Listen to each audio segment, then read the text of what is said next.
достар, менің есімім Жансая. Бүгін сіздермен энергияны көтеруге арналған керемет техникалармен бөлісетін боламын. Алдымен каналға тіркеліп, лайк басуды ұмытпаймыз. Бізде бүгін жаңбыр, бірақ сіздермен керемет техникамен бөлісуге маған ешқандай кедергі болмайды. Ең алдымен энергия неліктен төмен болады?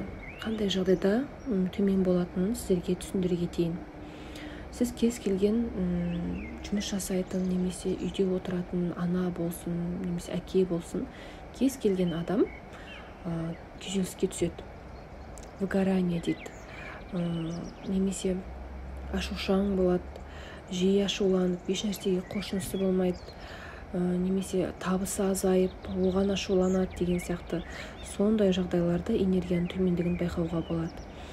Тек жата беру, тек тамақ ішіп ұйықтау, еш нәрсе ойламау, немесе еш нәрсеге құлшыныс болмау, ол энергияның төмендігінен болады. Егер сізде осындай жағдай болатын болса, сіздермен қазір 10 техникамен бөлісетін болам. Осы 10 техниканы 21 күн жасап, өзіңіздің энергияңызды көтеруіңізге болады. Ең алдымен, сіз өзіңізге диктофонға таңертең тыңдайтын аффирмациялар мен мотивацияны өз даусыңызбен жазуыңызға кеңес беремін. Өзіңізге ұнайтын заттар, өзіңіздің орындалған армандарыңыз барлығын сол диктофонға өзіңіздің даусыңызбен жазып, таңертең және кешке тыңдауыңыз керек болады. Ал енді бірінші техника. Таңертең бір уақытта ояну. Яғни 6-7 немесе 8-ге дейін ояну. Сол күнделікті 21 күн бойы сіз бір уақытта оянуға өзіңізді үйретуіңіз керек. Екіншіден, оянған кезде тек жақсы нәрсе ойлау. Яғни кредит, қарыз, немесе проблема, біреуге ренішті емес, тек орындалған армандар, орындалып жатқан мақсаттарыңызды, немесе орындалып қойғандай сезімде ояныңыз. Соны ойлаңыз. Үшінші, сіз оянған кезде өзіңізге арнап жазған диктофонды міндетті түрде тыңдаңыз. Баяу қойып тыңдаңыз, немесе құлаққаппен тыңдаңыз. Оны сіз күнделікті 2-3 рет, немесе кем дегенде 10 рет тыңдасаңыз, ол сізге барынша ертерек миыңызға қонатын болады. Ал төртінші, таңғы ас алдында кем дегенде 10-15 минут жаттығу, өзіңізге ұнаған жаттығу. Не обязательно сізді қинайтын, сізді шаршататын емес, сізге ұнаған би түрі болсын, немесе йога, жеңіл жаттығу болсын, бой сергітетін жаттығу болсын, бір жаттығу түрін таңдап, оны күнделікті бір уақытта жасау.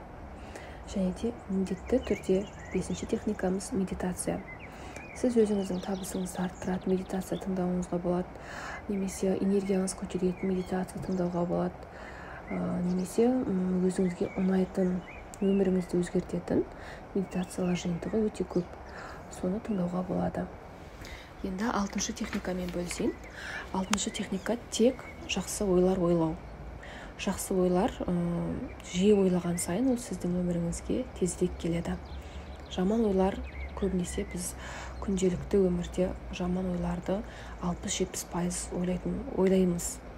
Оны сіз жаман ойлар келген кезде жақсы ойлармен ауыстыруды үйренуіңіз керек.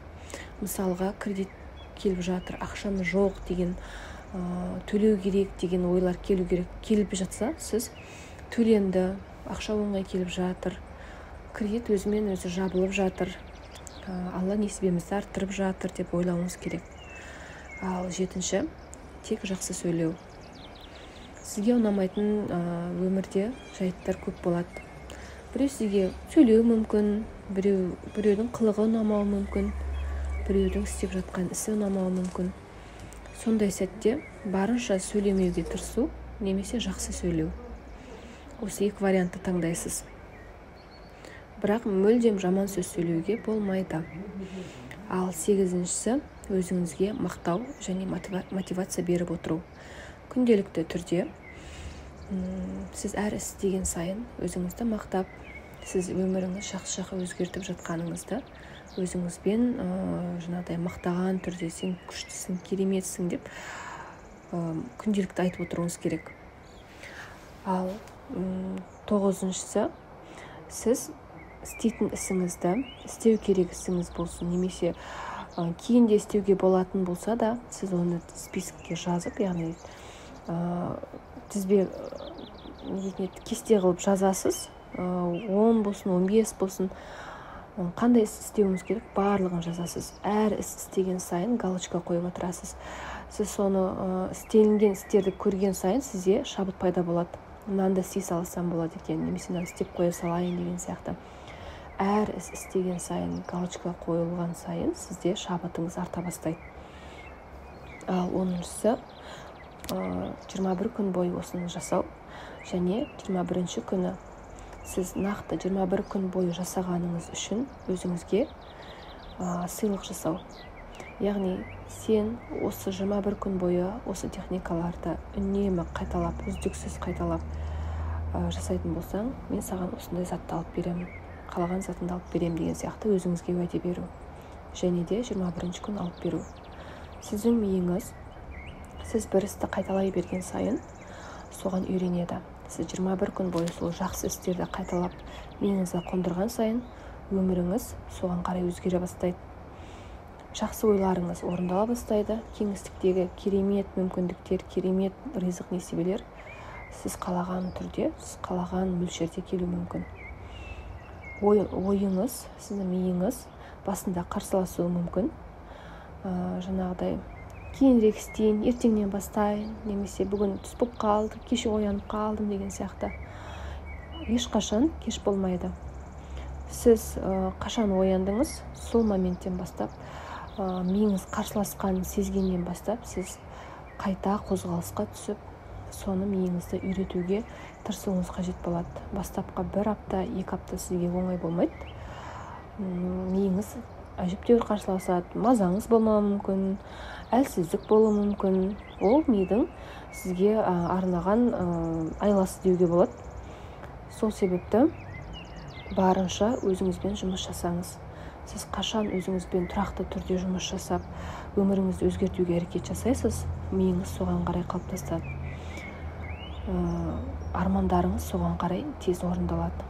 Қаншалықты жақсы ойларды көп ойлайсыз, соншалықты жақсы ойлар жылдам келеді. Яғни өміріңізге сол ойлаған ойларыңыз жылдам келеді.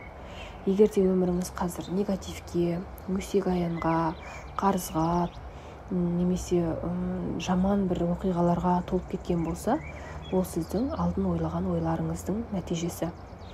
Сол себепті болашақта өміріңіз жақсы жаққа өзгергенін қаласаңыз, дәл қазіргі уақыттан бастаңыз.